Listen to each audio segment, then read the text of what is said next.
Good morning to one and all present over here. Cordial welcome to all the dignitaries and delegates for the 5th session and second day of National Seminar on Ayurveda, Clinical Observation and Ayurveda Practices. To invoke the session with a prayer, I will call upon Sharanya and team.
A eminent personality in the field of Ayurveda, Dr.B.S.Prasad. I welcome Dr. Prasad onto the dais to grace the occasion. This gives me immense pleasure to read out a CV of Dr. Prasad. Sir, working as a principal in the KLE Society's Sri BMK Ayurveda Mahavidyalaya, Belgaum, Karnataka. Sir pursued his PhD from Gujarat Ayurveda University in 1997. Post-graduation in Kaya Chikitsa from the University of Health Sciences, Vijayawada in 1993. Graduation from the SV University, Tirupati in 1990. Sir honored with the Ayurveda Ratna Award in 2008 by International Academy of Ayurveda Physicians. Sir holding a positions in KLE University as Dean, Faculty of Ayurveda, Member, Board of Management, Chairman, Board of Studies for UG and PG, Member, Academic Council. Sir is a peer reviewer for the journal IJAR and JAM, international journals. Sir elected as a member for CCIM on 28 March 2011 for the duration of 5 years. Sir is a member for Board of Studies in Goa University. Sir attended and coordinated more than 14 workshops and international seminars. Sir have 53 publications in different national and international journals. Sir have a vast experience in academic, the 18 years experience in clinical practice and super specialization in male infertility.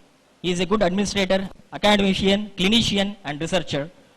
And also he is an active person. I can quote one example for that. He is my teacher in post-graduation in SDM College of Ayurveda. He got a job in CCRAS as a research officer in 2004 and he left the job and came back again in SDM College of Ayurveda because it's a sedative job. He don't like a sedative job. He's an active person always. I welcome you, sir. Behalf of our management, principal, dean and the students, I cordially welcome Dr. BSP. I call Dr. Rawut to felicitate today's chief guest.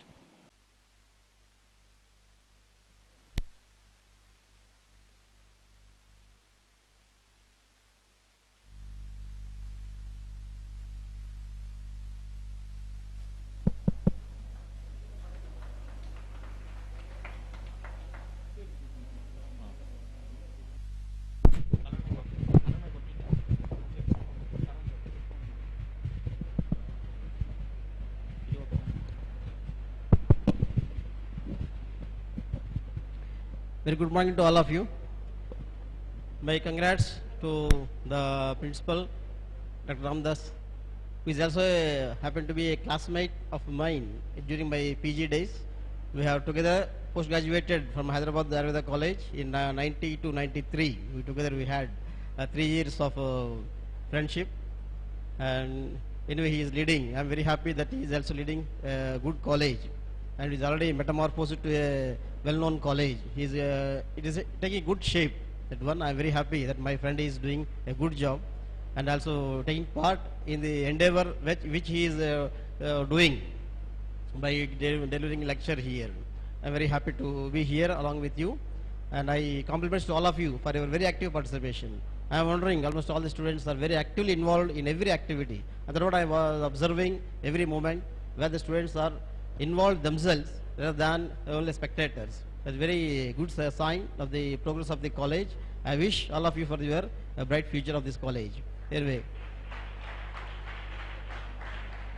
coming to my topic, today I am here to deal with the understanding of the male infertility through clinical experiences and Ayurvedic approach.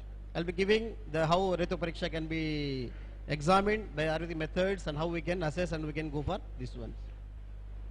Okay, is the generally what we believe is because of the nowadays change in lifestyles and all dietetic habits etc. The incidence of infertility or infertility is a newer problem, and our ancestors are not suffered with that one. That way we generally believe that one. We are all the people are suffering nowadays because of all this dietary changes, lifestyle modifications, pollution, etc., etc. We think of. Let us have a glimpse of from the historical glimpse. So the birth of Rama and his brothers. There are three brothers of Rama and Rama. Four of them as born.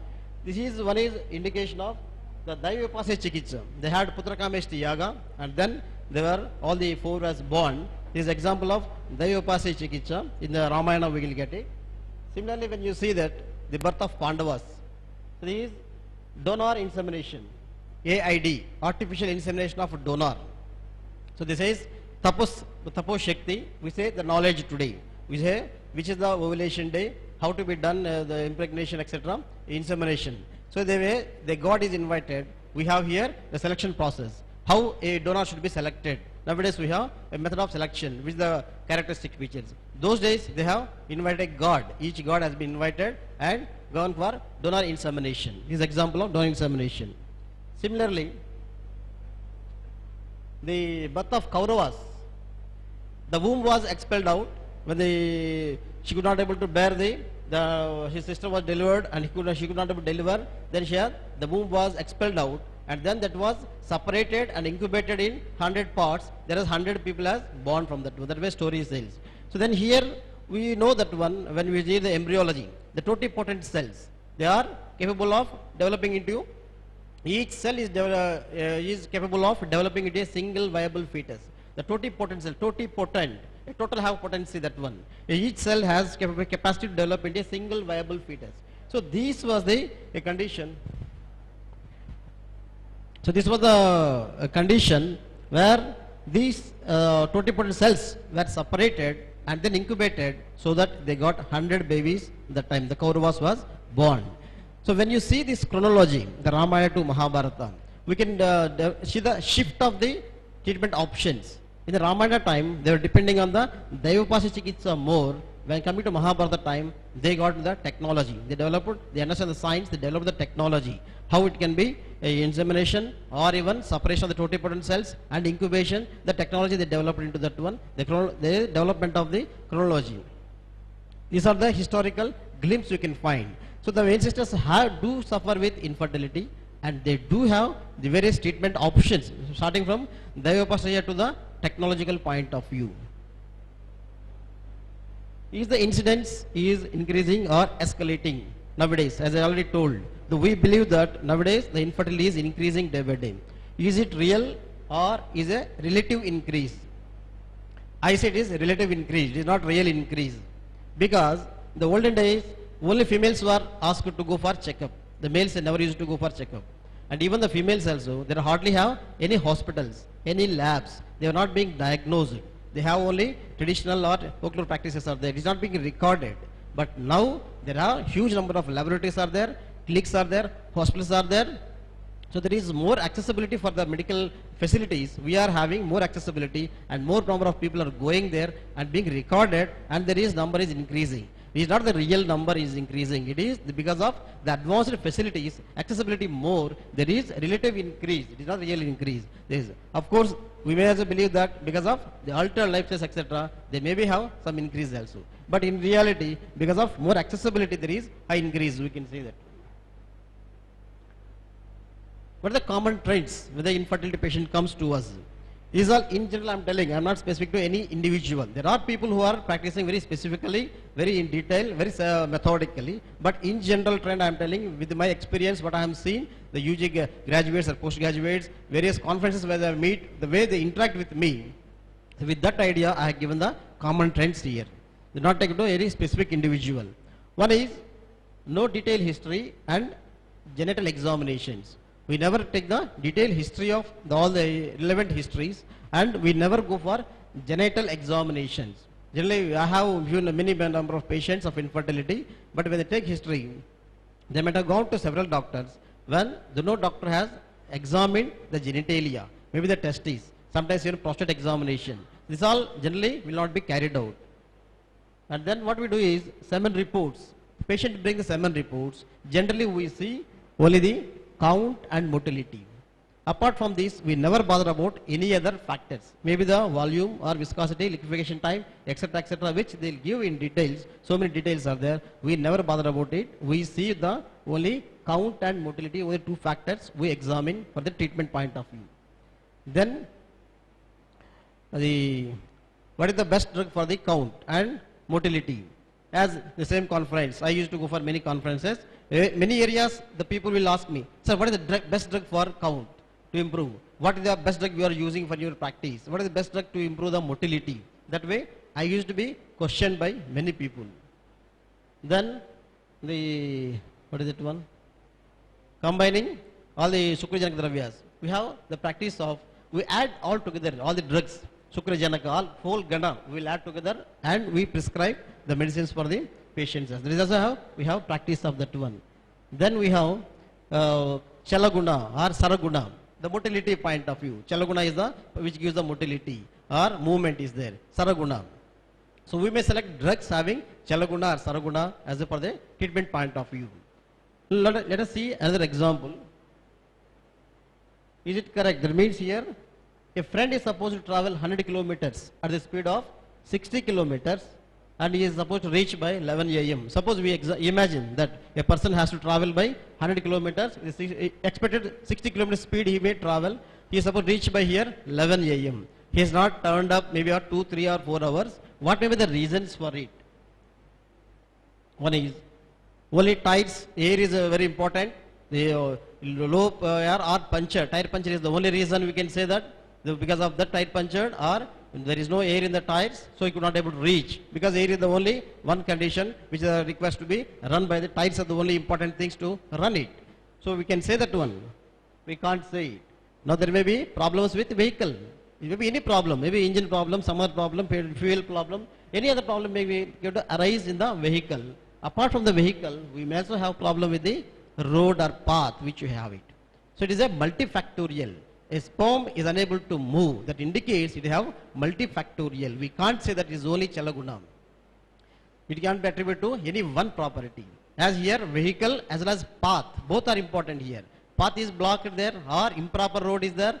Totally potholes are there. He cannot travel with the expected speed of 60 kilometers. He may be very slow because the road is not good. Likewise, it is of multifactorial. We should not think never having only one drug, maybe best drug for the any motility or count, etc. It is a multifactorial. We need to assess every conditions, then plan the treatment. Next one. Coming to the role of male in fertility, not infertility, I am saying, to induce fertility, what is the male's role? One is he has to produce healthy spermatozoa along with suitable media for transportation. Not only the production of spermatozoa, he has to produce the healthy spermatozoa, and along with that one he has to manufacture a media for transportation. The testis from there to come to exterior, again from the vagina is the acidic media where it has to be transported up to the cervical mucus. There is a long path of transportation. The whole area, unless until he taken care by proper media, though he produce a very good sperms, but they cannot reach. Just like a very good swimmer cannot swim very efficiently in the gutter water, how he cannot swim. Similar way, sperms cannot be transported in the improper media. So both are very, very important. One is the production of sperms and the media for transportation. He has to produce both in the proper manner. And second one is, after production of both, he has to ejaculate high in the vagina. There is another factor is there. He may manufacture, but he is failure to deposit high in the vagina. The sexual function, he may be having sexual defects. He cannot able to ejaculate high in the vagina. Because of these are the major factors which a male has to perform for fertility point of view. Then broadly, all the factors we can categorize for the treatment point of view or better understanding point of view under broad headings. They are, one is the spermatozoa with proper genetic content. The spermatozoa, it is again with proper genetic content, not only the spermatozoa. In the head, the genetic material should be a proper manner. Then only a sperm is healthy, it can be fertile. By structural look, it may be very fine, but the content is not good. Again, there will not be infertility or miscarriages may happen. The genetic content is also very, very important. And seminal plasma, as I told, the media for transportation is also very, very important. We have to have proper media for transportation. Then comes to the efferent duct system. From the testis up to the urethra to outside, it has to pass through. So then the whole system should be a proper way so that the semen can be ejaculated properly with all its content, what are the prepared contents. So then only he can able to impregnate his partner. Then comes sexual function. He has prepared everything, system is good, but he has to have a sexual function for it to deposit high in the vagina. Then apart from this, there are some external factors, which by not internal, external factors, maybe a varicocele, maybe or some other things, etc. Dietary factors, habits, etc. Nutritional factors, these are external factors. They also may influence the overall function of the fertility. And then combined factors. For the evaluation, male is totally perfect. But when combined together, after having ejaculation in the vagina, what is happening there? Or sometimes improper posture. He don't have proper posture. They don't know how to participate in sexual activity. They don't know the perfect posture, how to intromit, how to prolong the sexual activity. These are all improper. So they cannot be able to do it. And then anti-sperm antibodies. I'll show those ones. Over and above, Atmaja Bhava. All this may be very fine, but Atma is not descending in that one. When you read the Garbha, the Utpatti, etc., after union of male and female gametes, Atma has to descend in that one, then only it gets the life and then further it grows up. We call Garbha. So here, not descent of Atma, maybe of Daivapasraya or some other karanas may be there here, Purvajanmakruta, etc. So those factors all may also interfere over and above by Atmaja Bhava. All these factors may influence in front of fertility. We can deal individually. I will be dealing individual factors each one. Here spermatozoa with genetic content, Shukra or Bija. These are very synonymous. Lot of confusion is there. Shukra, Shukradhatu, Virya, Retas, Bija. Several terms are there. I am not going to controversy of those terms, but we understand to the context which I am giving, that much only. Here, the substance which comes out due to exhilaration during coitus and enters into the vagina is called Bija, Shukra, Paurusha. These are all the terms of the Bija, Shukra or Paurusha. It is essence of all the dhatus. Many times Shukra Sara. Shukra is the Sara of all dhatus. We have translation, the essence of all the dhatus. What is the essence? Is it extract or something else? We need to understand that one in terms of genetic blueprint. This is the one which is having genetic material by which we are going to have complete phenotype of the body. So that means it is imbibed, the blueprint of the whole body is imbibed in brief in the genetic material. That is called Shukra Sarvadhatu Saram. It is not essence or extract of or something else it is. It is the genetic content having blueprint of all the tissues of the body. Shukra is that one. So Ayurveda has very clearly described. One is Bijartha. Shukra Dhatu is the purpose of Bijartham Cham, is mentioned by that one. That means Shukra Dhatu itself is not Bija, it is a transport vehicle. A Shukra Dhatu, it is a carrier, just like a lorry transporting so many materials. Likewise, this Shukra Dhatu is a reproductive tissue which transports the genetic content to the required areas there. So Bijartham Cham, that way. Again, Shukra Dhatu transports Bija to the target places. And then Bija performs the function of reproduction. Then the Bija, the genetic material, it replicates and then forms the development of the Garbham. All of you know that one, there are Bija, Bijabhaga, Vayava, which may lead to various levels of defects are there. I am not going into details of that one. I will see the in respect to the fertility only. Here, Purushasya yada Bija Bijabhagaha Pradosha Mapadyate Tada Vandhyam Janayati. Vandhyam Janayati. Vandhya, Dirgha is female infertile. Vandhyam is the male infertile. Generally, we never think that Vandhya means to only female infertility, but without Dirgha, Vandhyam Janayati is a male infertile, Vandhya is the female infertile. Here, infertile will be born if Bija Bhaga is responsible for the male, he is defective. If by mention itself, infertile will be born, there is no treatment for it, he is incurable, you cannot treat that one. This is prognostic point of view, these are very, very important because we need not unnecessarily treat them. They not be infertile. They are infertile. Then Bijat, Samamshat, Uptapta Bijat, Stripumsha Lingi Bhavati is a hermaphrodite. There are both male and female phenotypic configuration is there in them. Stripumsha Lingi Bhavati, hermaphrodite is born with that one. When there is equal or mosaic type of things. Male and female, X and Y chromosomal mosaicism is there.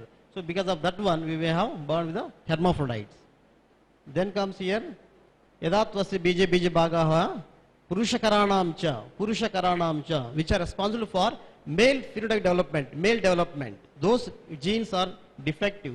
Then Purushakriti Bhuishtam, Apurusham. He looks like male, but not true male. Purushakriti Bhuishtam, Apurusham. So he is true hermaphrodite, will be born with a both phenotypic and genotypic, the defects will be there in that one. Then coming to the Retas, that is the Bija defects of Bija, how they are going to cause Bija, Bija Bhaga Vaya into the respect of infertility. Now I am coming to the Retas, that means the ejaculate. This Bija is different, genetic content I have taken that one. Here Retas is the ejaculate, which is coming to the exterior, the semen which is coming. So here the semen is the collective fluid from the testes, then the seminal vesicles, prostate and bulbous glands. Together it comprises of whole contents of the testicular, seminal vesicular, prostatic, bulbous gland secretions. Together we call as Retus ejaculate. Retus is the one which is coming out of the body for the purpose of fertility. Semen is the collective comprising of spermatozoa and suspended in a seminal plasma. It is the plasma in that sperms are suspended. It is comprising of, I had already told it, the testicular, seminal vesicles, prostate and bulbous gland secretions. Together it is called as the Retus or semen. Now Shukra doshas, the broad classification for understanding all the Shukra dushtiya, Shukra doshas we can say, this one classified. One is Kshaya, that is hypogonadism, low levels. One is Dushta, defective here.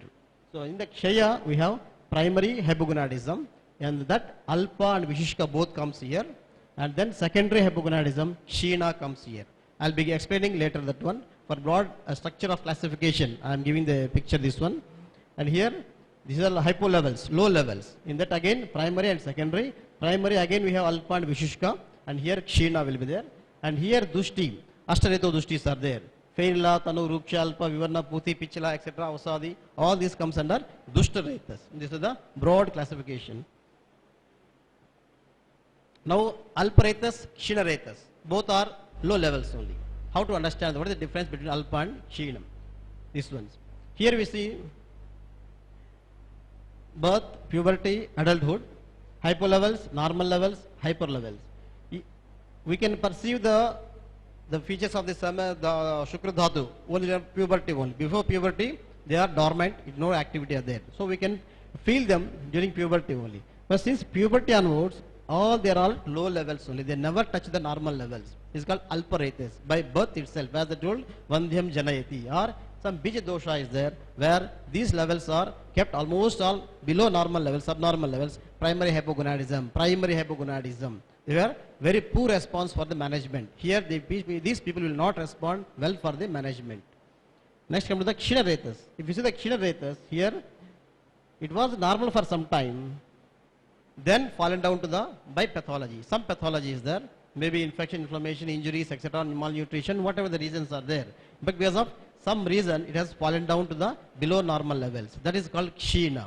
So these people will readily respond for treatment. We can treat well them, and they will respond for treatment. We may have good success. Whereas Alpa, we may not have good success there. Then comes Vishishka Retas. Here Vishishka Retas to be taken as hypospermatogenesis or agiospermia of testicular failure. Agiospermia of testicular failure. That to be taken as the Vishishka Retas. In the biopsies, I have given here biopsy slides. It's called set only cell only syndrome. There is no germ cells at all here. Here also you can find no absence of germ cells. They cannot be. There is testis is failure to develop the spermatozoa. This can be taken as Vishishka Retas here. The conditions coming under here, OAT, that is oligo, astheno, teratozoospermia. Oligo, less count, astheno, less motility, teratozoospermia, more abnormal forms. These three are together condition called OAT syndrome. Oligo, less count, less motility, more abnormal forms. This condition we have to take as OAT syndrome. And then set only cell only syndrome, as is shown here. There is only set only cells, there is no germ cells at all. That once. Then comes here Vatikashanda or Pavanendriya, anarchia or agonadism or undescended testes. And then Kalaman syndrome. This again azoospermia, anosmia. They cannot smell any smell, even whatever the smells are there. Then comes germ cell aplasia. Then maturation arrest up to primary, secondary spermatid levels. The maturation, the sperms will not develop further. Maybe primary there arrested or secondary arrested, spermatid arrested. There is no further development of that one called maturation arrest. Because of these reasons, they may remain as azoospermia, etc. All these conditions can be considered as Vishishka Retas, where you have to go for Shukra Janaka or Shukra Janaka type of medication. Again, this is a very poor response in this case also. And coming to Dushta Retas, as again, Ashta Reto Dushtis are there. In that one, the Retas which is vitiated by doshas is to be corrected by Prasadana. Shukra Shodaka, Ganas are there. We have to use that one. That is called the Reto Dushti. This I will be taking in detail which one. So there is a Charaka and Susuta, some classifications given, 8 factors, both are given 8 factors. There is some confusion, both of the factors there. So in such conditions, I have given for the clarity purpose here. His side, Charaka classification, Charaka's 8 Dushtis, and here Sushruta 8 factors has been given here. I have given the correlation how it can be understood without confusion. Charaka has given the examination factors, what to examine, Phenilatva, color, Rukshata, likewise he has given the factors to be examined, whereas Sushruta has given the various conditions, Vataja condition, Pittaja condition, Kaphaja condition. It is a group of clinical features there. He has given the examination points, whereas he has given the group of clinical features together, the condition, clinical condition, that way has been classified. Here you see that Phenila, Tanu, Ruksha, all together along with Aruna Krishna Varna, all together called as Vataja Retas as per Sushruta. Phenila, Tanu and Ruksha and Aruna Krishna Varna. This together we can call Vataja.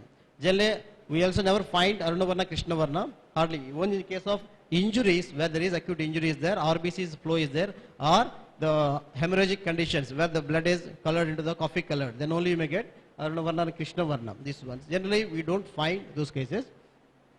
But this all together called as Vataja. We can find Phenila, Tanu, Ruksha, all together we can find. I will show which one, how it can be considered. Under Vivarna, colors to be taken as are Ashweta. Aruna Krishna Varna go to Vataja, Pita, Neela go to Pittaja. Pita we can see, Neela I never seen that one. And Shweta, white, milky white color, along with Pichilata. It is together called as Kaphaja Reto Dushti as per Sushruta. And then Puti and Puya. Puya is added, Puti Puya, Pitta Kaphaja Reto Dushti. And then here, Anyada Samsrushta. Charaka has taken in broad sense, Anyada Samsrushta. Apart from sperms, any other inclusions are there in the seminal plasma. Those things can be Anyada Samsrushta. Maybe you have RBC or polymorphonuclear cells or platelet, this one, macrophages. These all polymorphonuclear epithelial cells. A caste cell there, all this together he called as broadly Anyada Samsrushta. Whereas Susuta has taken Rakta only, is a profuse bleeding, Kunopagandhi, where it is profuse bleeding. Here very tinge only, Aruna Varna, Krishna Varna, very minimum, whereas here Kunopagandhi is a profuse bleeding will be there. Volume will be very high volume here. And whereas other things separately, we have to take it here. Then Avasadi, where if you drop one drop of semen in the water, it will sediment without dispersing in that one. So that condition, Avasadi. Here we call Kaphavataja, Grandhi Bhuta. It is actually unliquefied sample. Grandhi Bhuta is a non-liquefied sample. Then Pitan Vataja, Kshina, that goes to the, which I have shown, the Kshina one. Then Sannipataja, Muta Purisha Gandham. There is separate, generally we don't find that also, we don't find it. This is for clarity purpose, I have given the classification.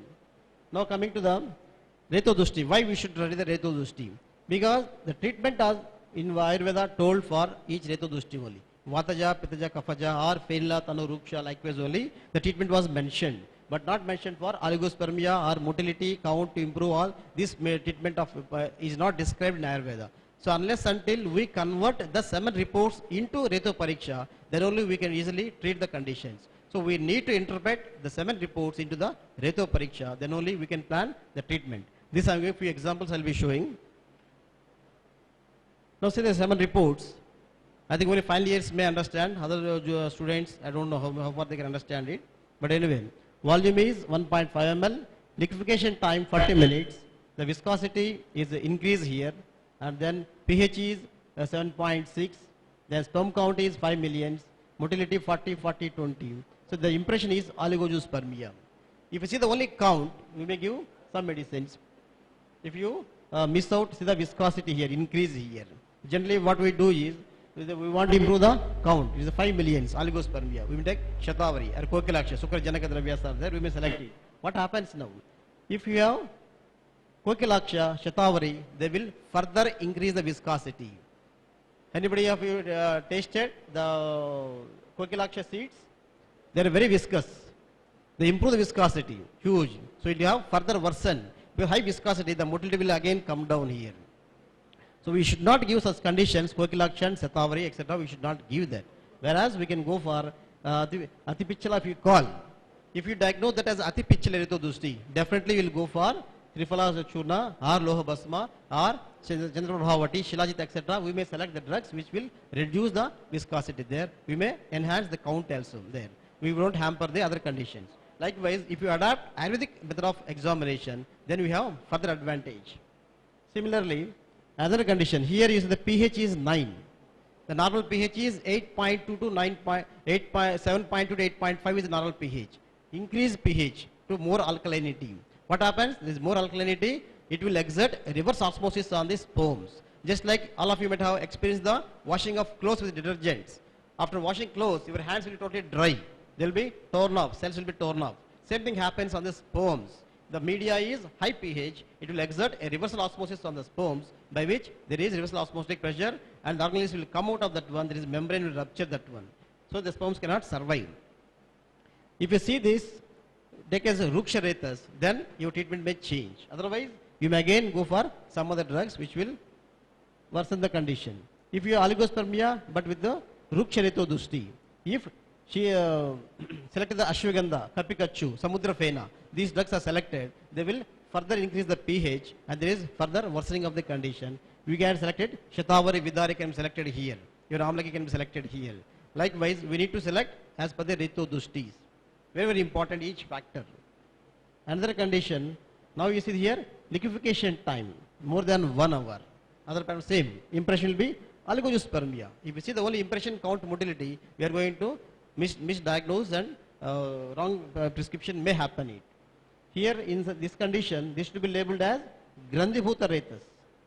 These are oligospermia, but Grandhibhuta Retas. If you diagnose this as Grandhibhuta Retas, you go for Shetty or even Shilajit, etc. We can select it. Classical described is Palasak Charasiddha Gruta. That was selected. Shetty and Palasak Charasiddha Gruta. These are the classical described ones. So that is the importance of Reto Pariksha, how we can convert and study it. Otherwise, we may wrongly prescribe the drugs. Now coming to each factor of semen examinations. The volume is 1.5 to 5.5 ml is the normal volume in the semen. And when you come to Ayurveda, to my experience, Vata Pitta Prakriti persons may have 1.5 to 2.5 ml. We never get 5 ml in Vata Pitta Prakriti individuals. Maximum is 2.5 or the maximum to go to 3 ml only, not more than that one. When you see the Prakriti very clearly. And whereas Kaha Prakriti persons always more than 5 ml, 3.5 ml is the volume where we can get it. Kaha Prakriti is more than 3.5 ml, we may get Kaha Prakriti. Why we want to have importance of volume?